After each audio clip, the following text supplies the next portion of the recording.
প্রথমেই সকলকে জোহার, নমস্কার।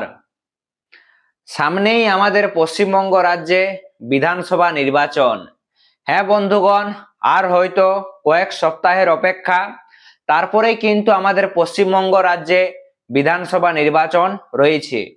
তবে বিশেষ করে এই নির্বাচনের আগে সবচেয়ে বেশি যে বিষয়টা নিয়ে চর্চায় রয়েছে সেই বিষয়টা হলো এইবার অর্থাৎ এই 2026-এর বিধানসভা নির্বাচনে কোন রাজনৈতিক দল থেকে কারা কারা প্রার্থী হতে পারে। হ্যাঁ বন্ধুগণ, তৃণমূল থেকে শুরু করে বিজেপি থেকে শুরু করে জাতীয় কংগ্রেস এছাড়াও আরো যে সমস্ত রাজনৈতিক দলগুলি রয়েছে সেই রাজনৈতিক দলগুলি থেকে কারা কারা প্রার্থী হতে পারে সেই নিয়ে একটা জোরদার জল্পনা, বিশেষ করে রাজনৈতিক দলগুলির ভিতরে এক যে জোরদার জল্পনা বা চর্চা কিন্তু ইতিমধ্যেই শুরু হয়েছে। তার কারণটা কেন বন্ধুগণ? কারণ এই 2026-এর নির্বাচনের যে প্রার্থী তালিকা সেই প্রার্থী তালিকা কিন্তু এখনো কোনো রাজনৈতিক দল সেইভাবে প্রকাশ করেনি।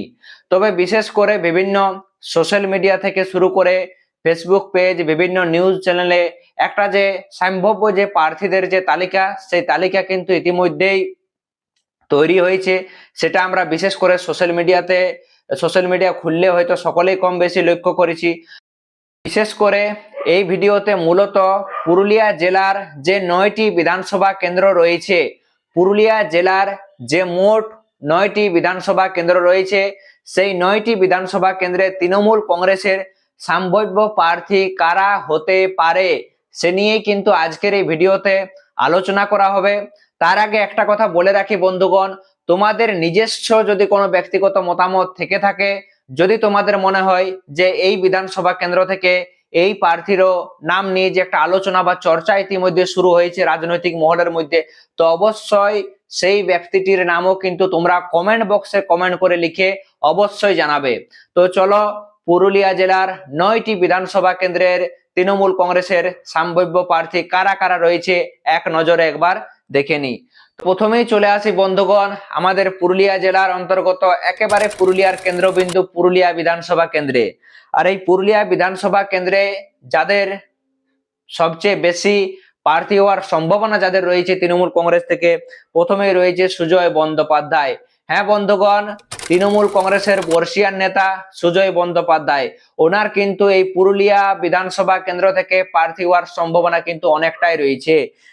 এরপর চলে আসি বন্ধুগণ দ্বিতীয় নাম্বারে যার নামটি পুরুলিয়া বিধানসভা কেন্দ্রে বিশেষভাবে চর্চায় রয়েছে উনি হলেন ডিপি সিং দেও। হ্যাঁ বন্ধুগণ, ডিপি সিং দেওয়ের নামও কিন্তু জোরদার চর্চায় রয়েছে। এবং তৃতীয় নাম্বারে আরো একজন ব্যক্তি যার নাম সবচেয়ে বেশি চর্চায় রয়েছে উনি হলেন গৌরব সিং। হ্যাঁ বন্ধুগণ, গৌরব সিং, ওনার নামটি কিন্তু পুরুলিয়া বিধানসভা কেন্দ্রে বড় চর্চায় রয়েছে।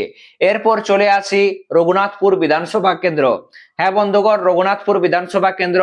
আর এই রঘুনাথপুর বিধানসভা কেন্দ্রে যে তিনজন ব্যক্তির নাম সবচেয়ে বেশি চর্চায় রয়েছে, যারা ইতিমধ্যেই বিভিন্ন এলাকাতে তাদের যে নির্বাচনী প্রচার প্রসার সেই নির্বাচনী প্রচার প্রসার কিন্তু জোর কদমে শুরু করে দিয়েছে।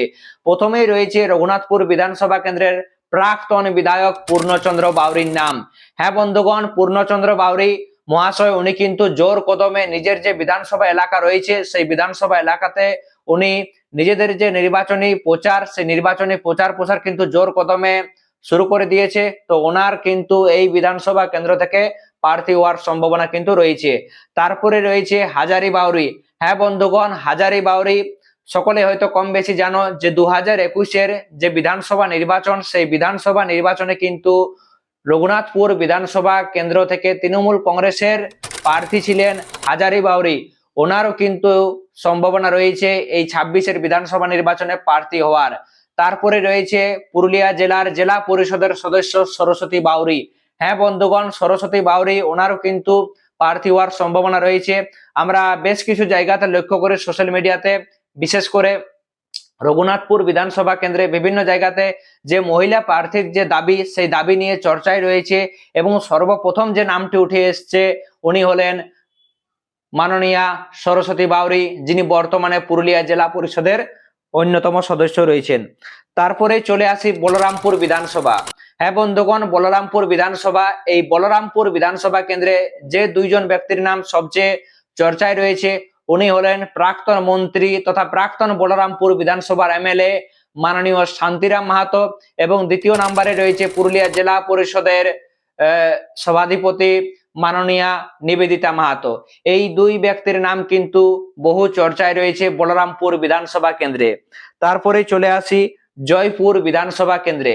জয়পুর বিধানসভা কেন্দ্রে বিশেষভাবে চর্চায় রয়েছে উজ্জ্বল কুমার, এবং তারপরেই চর্চায় রয়েছে মেঘদূত মাহাতো এবং জেলা পরিষদের সদস্য অর্জুন মাহাতো। এই তিন ব্যক্তির নাম কিন্তু বহু চর্চায় রয়েছে জয়পুর বিধানসভা কেন্দ্র থেকে। তারপরে রয়েছে আমাদের একেবারে মানবাজার বিধানসভা কেন্দ্র। হ্যাঁ বন্ধুগণ, মানবাজার বিধানসভা কেন্দ্র, এবং এই মানবাজার বিধানসভা কেন্দ্রটি 2021-এ এই বিধানসভা কেন্দ্র থেকে কিন্তু তৃণমূল কংগ্রেসের প্রার্থী হিসাবে জয়লাভ করেছিলেন মাননীয়া সন্ধ্যা রানী টুডু। হ্যাঁ বন্ধুগণ, মাননীয় সন্ধ্যা রানী টুডু 2016-এর বিধানসভা নির্বাচনে 2021-এর বিধানসভা নির্বাচনে কিন্তু এই বিধানসভা কেন্দ্র থেকে উনি কিন্তু জয়ী হয়েছিলেন। তবে সবচেয়ে বেশি 2026-এ ওনার যে এই বিধানসভা কেন্দ্র থেকে যে প্রার্থী হওয়ার যে সম্ভাবনা, সেই সম্ভাবনা কিন্তু সবচেয়ে বেশি পরিমাণে রয়েছে। এছাড়াও মানবাজার বিধানসভা কেন্দ্রে আরো কার প্রার্থী হওয়ার সম্ভাবনা রয়েছে, অবশ্যই বন্ধুগণ এই বিষয়ে তোমাদের নিজস্ব ব্যক্তিগত মতামত কিন্তু অবশ্যই জানাবে। তারপরে চলে আসি আমরা বান্দোয়ান বিধানসভা কেন্দ্র। বান্দোয়ান বিধানসভা কেন্দ্র, এই বিধানসভা কেন্দ্রটিও যদি আমরা দেখি 2021-এর বিধানসভা নির্বাচনে এটিও তৃণমূল কংগ্রেসের ঝুলিতে গিয়েছিল। আর এই বান্দোয়ান বিধানসভা কেন্দ্রে যে দুইজন ব্যক্তির নাম সবচেয়ে বেশি পরিমাণে চর্চায় রয়েছে, হ্যাঁ বন্ধুগণ, যে দুইজন ব্যক্তির নাম সবচেয়ে বেশি পরিমাণে চর্চায় রয়েছে, উনি হলেন বর্তমানে পুরুলিয়ার তৃণমূল কংগ্রেসের জেলা সভাপতি মাননীয় রাজীব লোচন সোরেন। মাননীয় রাজীব লোচন সোরেন, ওনার নাম কিন্তু বিরাট চর্চায় রয়েছে এই 26-এর বিধানসভা নির্বাচনে। পুরুলিয়ার তৃণমূল কংগ্রেসের এই বান্দোয়ান বিধানসভা কেন্দ্র থেকে উনি যে প্রার্থী হতে পারে সেই বিষয়ে কিন্তু জোরদার চর্চা রয়েছে। এবং তারপরে রয়েছে মহিলা প্রার্থী হিসাবে প্রতিমা সরেনেরও নাম কিন্তু রয়েছে এই তালিকায়। এরপরে চলে আসি আরো একটি গুরুত্বপূর্ণ বিধানসভা কেন্দ্র, পাড়া বিধানসভা কেন্দ্র। হ্যাঁ বন্ধুগণ, পাড়া বিধানসভা কেন্দ্র। আর এই পাড়া বিধানসভা কেন্দ্রের সম্ভাব্য প্রার্থী তালিকায় রয়েছেন উমাপদ বাউরি। হ্যাঁ বন্ধুগণ, উমাপদ বাউরি, এবং এছাড়াও রয়েছেন মিনু বাউরি। তো এছাড়াও আরো অনেক প্রার্থীরা রয়েছেন সম্ভাব্য তালিকায়। তো তোমাদের কি মনে হয় বন্ধুগণ, এই পাড়া বিধানসভা কেন্দ্র থেকে এবার তৃণমূল কংগ্রেসের প্রার্থী কারা হতে পারে, কে হতে পারে, এই বিষয়ে তোমাদের কি মতামত রয়েছে? তোমরা অবশ্যই তোমাদের ব্যক্তিগত মতামত কিন্তু নিচে কমেন্ট বক্সে কমেন্ট করে জানাবে। তারপরে চলে আসি আরো পুরুলিয়া জেলার আরো এক চর্চিত বিধানসভা কেন্দ্র, কাশীপুর বিধানসভা কেন্দ্র। তোমাদেরকে প্রথমেই বলে রাখি, 2021 সালের নির্বাচনে এই কাশীপুর বিধানসভা কেন্দ্রে কিন্তু ভারতীয় জনতা পার্টি বা বিজেপি জয়লাভ করেছিল, এবং এই বিধানসভা কেন্দ্র থেকে এমএলএ হয়েছিলেন মাননীয় কমলাকান্ত হাসদা। তবে 2026-এর বিধানসভা নির্বাচনে তৃণমূল কংগ্রেসের সম্ভাব্য প্রার্থী তালিকা অর্থাৎ কাশীপুর বিধানসভা কেন্দ্রে কে প্রার্থী হতে পারে সেই নিয়ে কিন্তু একটা জোরদার চর্চা, বিশেষ করে যে নামগুলি সবচেয়ে বেশি পরিমাণে ঘোরাঘুরি করছে তার মধ্যে প্রথমেই রয়েছে স্বপন বেলথরিয়া, যিনি কাশীপুরের প্রাক্তন বিধায়ক ছিলেন, ওনার ছেলে সোমেন বেলথরিয়া। হ্যাঁ বন্ধুগণ, সোমেন বেলথরিয়া, যিনি বর্তমানে রাজ্য কমিটির সদস্য থেকে শুরু করে প্রাক্তন পুরুলিয়া জেলার তৃণমূল কংগ্রেসের সভাপতিও রয়েছেন, ওনার নাম নিয়ে যে একটা জোরদার চর্চা বা আলোচনা কিন্তু রয়েছে জেলার অন্দরে। কাশীপুর বিধানসভা কেন্দ্রের যে প্রার্থী তালিকা, সেই প্রার্থী তালিকায় কিন্তু ওনার নাম কিন্তু রয়েছে। দ্বিতীয় নম্বরে আরো একটি নাম জল করছে, উনি হলেন প্রসেনজিৎ মাহাতো। হ্যাঁ বন্ধুগণ, কাশীপুর বিধানসভা কেন্দ্র থেকে হুড়ার প্রাক্তন পঞ্চায়েত সমিতির সভাপতি মাননীয় প্রসেনজিৎ মাহাতো, যিনি বর্তমানে জেলা তৃণমূল কংগ্রেসের একজন গুরুত্বপূর্ণ লিডার বা নেতা রয়েছেন প্রসেনজিৎ মাহাতো, ওনারও নামটি কিন্তু যথেষ্ট চর্চায় রয়েছে। তৃতীয় নম্বরে আরো একটি ব্যক্তির নাম চর্চায় রয়েছে, উনি হলেন বর্তমানে পুরুলিয়া জেলা তৃণমূল কংগ্রেসের কোমেন্টর মাননীয় সহদেব মাহাতো। হ্যাঁ বন্ধুগণ, সহদেব মাহাতো, ওনার নামও কিন্তু চর্চায় রয়েছে এই তালিকায়।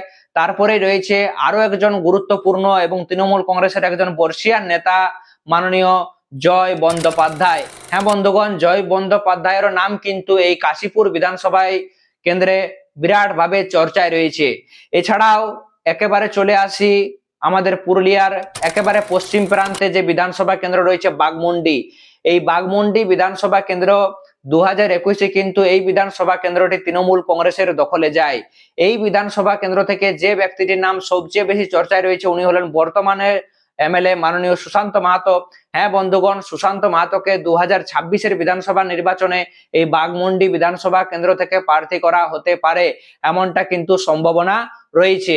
তবে এছাড়াও বাঘমুন্ডি বিধানসভা কেন্দ্র থেকে আরো কার কার নাম রয়েছে, তৃণমূল কংগ্রেসের পার্টি থেকে কার প্রার্থী হওয়ার সম্ভাবনা রয়েছে, এই বিষয়ে তোমরা তোমাদের ব্যক্তিগত মতামত অবশ্যই জানাবে। তো এই হলো বন্ধুগণ পুরুলিয়া জেলার তৃণমূল কংগ্রেসের সম্ভাব্য প্রার্থী তালিকা। কাদের কাদের প্রার্থী হওয়ার সম্ভাবনা সবচেয়ে বেশি পরিমাণে রয়েছে। এছাড়াও বলে রাখি, যদি কারো নাম বাদ পড়ে থাকে তো অবশ্যই তোমরা নিচে কমেন্ট বক্সে কমেন্ট করে জানাবে। ভিডিওটি শেষ করার আগে আর একটা কথা বলে রাখি বন্ধুগণ, তোমরা কোন বিধানসভা কেন্দ্র থেকে এই ভিডিওটি দেখছো অবশ্যই তোমরা তোমাদের বিধানসভা কেন্দ্রের নাম নিচে কমেন্ট বক্সে উল্লেখ করে জানাবে। ততক্ষণ অবধি সকলকে জোহার, নমস্কার, দণ্ডবত জানিয়ে আজকের মতো ভিডিওটি এখানেই সমাপ্ত করছি।